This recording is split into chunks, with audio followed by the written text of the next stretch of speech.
All right, today in Higher Learning, earlier this year, a new federal law went into effect to protect young consumers, especially college students, from excessive credit card debt. While the law stops some of the more aggressive marketing efforts taking place on college campuses, financial companies are finding new ways to tap into the student market. The new product, on-campus debit cards, that let students access money from their college loans. Here to talk about it is our expert, Peter Kerwin, from the Rhode Island Higher Education Assistance Authority. Peter, the first thing that pops into my mind here is shady. This seems very kind of backdoorish here, and the kids are getting, for lack of a better term, fleeced here. Yeah, I mean, the problem is that I think consumer advocates, when the credit card bill got passed, I mean, they knew better than to pop the cork on the champagne, because what always happens, these things always turn out to be a one-step forward, two-step back kind of deal. You get some reforms in one area, and then they find new ways to go after that same money and target people the way they were doing before.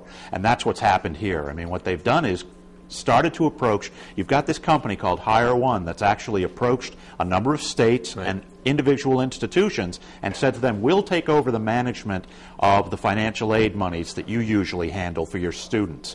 In the past, what would happen is schools would, kids would take out extra money for books, for living expenses, housing, and the schools would manage that money. They'd cut a check every year to the student, from the bursar's office, that kind of thing. Hire One has stepped in and said, we'll handle that money for you. And what they did this year was about 1 million students came back to campus this fall and had a welcome letter from Hire One with a nice little plastic Here you go. card. Take the money. Here, use this debit card, and you can take the money anytime you want it, and it's convenient. It's a wonderful thing.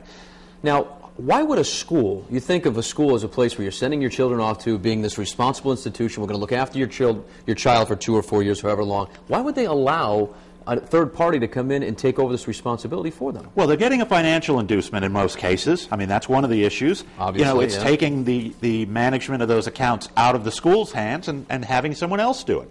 And the thing is that, in the new credit card bill that got passed, if a school had a relationship with a credit card company, to allow for promotions on campus, they had to make that arrangement public, provide it to the Federal Reserve so that it could be viewed by members of the public.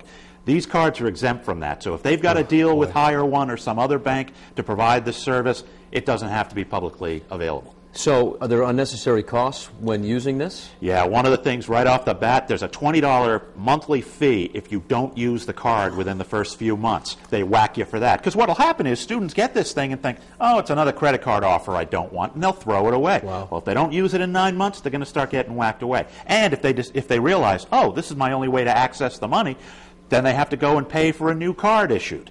There's also all sorts of fees. If you don't use the one ATM on campus, that's a Hire One ATM, man. you get fees for that. There's all sorts of different charges and stuff, and it's your basic nightmare. I mean, students really just need to be aware, what do I have to do to avoid these fees, so that I can get access to my money without giving a lot of it away to Hire One or one of these other banks. All right, thanks, Peter. Great advice as always. For more information on college-bound fun, head to our website, foxprovidence.com.